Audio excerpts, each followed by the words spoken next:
Hi friends, welcome to Innu's kitchen. ഇന്നത്തെ video spicy ആയിട്ടുള്ള egg masala ടോസ്റ്റാണ്. ഇത് നമുക്ക് എളുപ്പത്തിൽ വീട്ടിൽ ചെയ്തെടുക്കാൻ പറ്റും.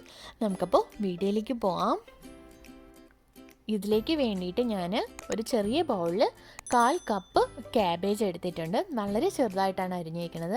പിന്നെ 1/4 കപ്പ് ഓണിയനും എടുത്തിട്ടുണ്ട്. മീഡിയം സൈസ് ഓണിയനാണ് ഞാനിവിടെ ചെറുതായിട്ട് അരിഞ്ഞെടുത്തേക്കുന്നത്.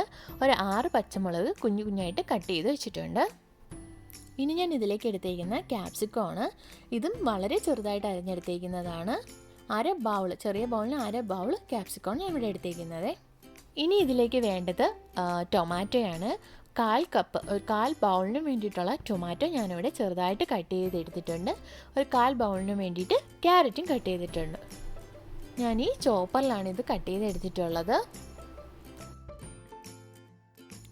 ഞാനിതെല്ലാം ഒന്ന് വഴറ്റിയെടുക്കാൻ വേണ്ടിയിട്ട് ഒരു പാൻ ഇവിടെ എടുത്തിട്ടുണ്ട്. ഇതിൽ ലേശം ഓയിലും കൂടെ ആഡ് ചെയ്ത് കൊടുക്കുവാണേ.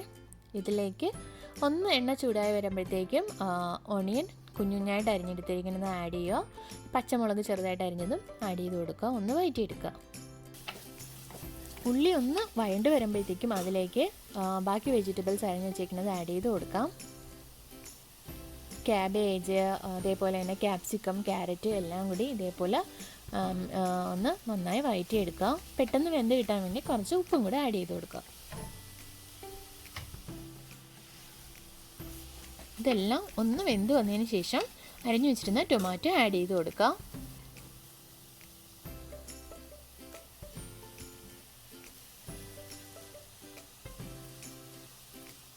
വെജിറ്റബിൾസ് എല്ലാം അപ്പോൾ ഇവിടെ നന്നായി വെന്ത് വന്നിട്ടുണ്ട്. ഇനി നമുക്കിതിലേക്ക് മസാല ആഡ് ചെയ്യാം. ഇതിലേക്ക് ഞാൻ 1/4 ടീസ്പൂൺ മഞ്ഞൾപ്പൊടി ആഡ് ചെയ്യാം.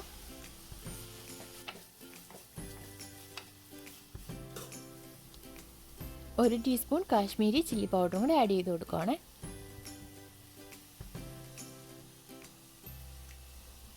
1/2 ടീസ്പൂൺ സാദാ പൊടിച്ച മുളക് പൊടിയുടെ ആഡ് ചെയ്ത് കൊടുക്കുക, വറുത്ത മുളക് പൊടി.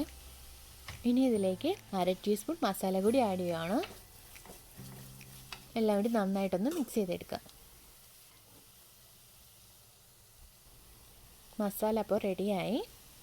ഇനി എഗ്ഗ് ഞാനിവിടെ 2 എഗ്ഗാണ് പൊട്ടിച്ചൊഴിച്ചേക്കുന്നത്. ഇതൊന്ന് നന്നായിട്ട് ലിക്വിഡ് പരുവത്തിനാക്കണം. ഞാനിപ്പോൾ നന്നായിട്ട് അത് ഉടച്ചെല്ലാം എടുത്തിട്ടുണ്ട് എഗ്ഗ്. ഇതിലേക്ക് റെഡിയാക്കി വെച്ചിരുന്ന മസാല ആഡ് ചെയ്ത് കൊടുക്കാം. മസാല നമ്മൾ കുറച്ച് ഉപ്പ് ഇട്ടിട്ടുണ്ടായിരുന്നു ഓൾറെഡി. അപ്പോൾ എഗ്ഗും കൂടി ആകുമ്പോഴത്തേക്കും അതിൽ ഉപ്പിൻ്റെ അളവ് കുറയാൻ ചാൻസ് ഉണ്ട്. അതുകൊണ്ട് നിങ്ങൾ കുറച്ച് ഉപ്പും കൂടി ഇതിലേക്ക് ആഡ് ചെയ്ത് കൊടുക്കുക. ഇനി വേണ്ടത് ബ്രെഡാണ്. ഞാനിവിടെ കുറച്ച് ബ്രെഡ് എടുത്തിട്ടുണ്ട്. ബ്രെഡ് ടോസ്റ്റ് ചെയ്തെടുക്കാൻ വേണ്ടിയിട്ട് ഞാനിവിടെ പാൻ എടുത്തിട്ടുണ്ട്. ഇതിലേക്ക് കുറച്ച് ബട്ടർ ആഡ് ചെയ്ത് കൊടുക്കുകയാണേ. നിങ്ങൾക്ക് വേണമെങ്കിൽ ഓയിൽ എടുക്കാം. ബട്ടർ എടുക്കുന്നതായിരിക്കും കുറച്ചുകൂടി ടേസ്റ്റ്. അതിനുശേഷം ബ്രെഡ് ഓരോന്നായിട്ട് ഇതേപോലെ ഈ മസാലയും എഗ്ഗും കൂടെ നമ്മൾ മിക്സ് ചെയ്ത് വെച്ചിരുന്നില്ലേ, അതിലൊന്ന് മുക്കിയിട്ട് പാനിലേക്ക് വെച്ച് കൊടുക്കുക. നമ്മൾ ബ്രെഡിൽ എഗ്ഗിൻ്റെ ഇതൊക്കെ ഉള്ളത് കൊണ്ട് നല്ലൊരു കളറായിരിക്കും ബ്രെഡ് ഫ്രൈ ചെയ്തെടുക്കുമ്പോഴത്തേക്കും. നല്ല ടേസ്റ്റാണ് കേട്ടോ മസാല. നല്ല ടേസ്റ്റി ആയിട്ടുള്ളൊരു ബ്രെഡ് മസാല ടോസ്റ്റാണിത്.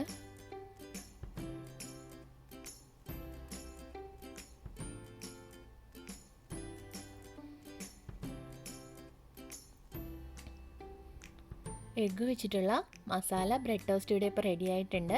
നമുക്ക് എളുപ്പത്തിൽ വീട്ടിൽ രാവിലെ ബ്രേക്ക്ഫാസ്റ്റിനൊക്കെ റെഡിയാക്കി എടുക്കാൻ പറ്റുന്ന ഒരു റെസിപ്പിയാണിത്.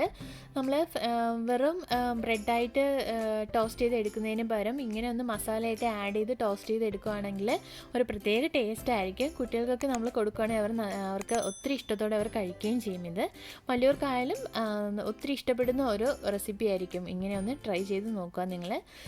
അപ്പോൾ ഈ റെസിപ്പി നിങ്ങൾക്ക് ഇഷ്ടപ്പെട്ടാൽ ലൈക്ക് ചെയ്യുക, ഷെയർ ചെയ്യുക, സബ്സ്ക്രൈബ് ചെയ്യുക. താഴെ ഇത് നിങ്ങൾ ട്രൈ ചെയ്ത് നോക്കിയതിന് ശേഷമുള്ള കമൻറ്റ്സ് ആഡ് ചെയ്യുക. So thanks for watching.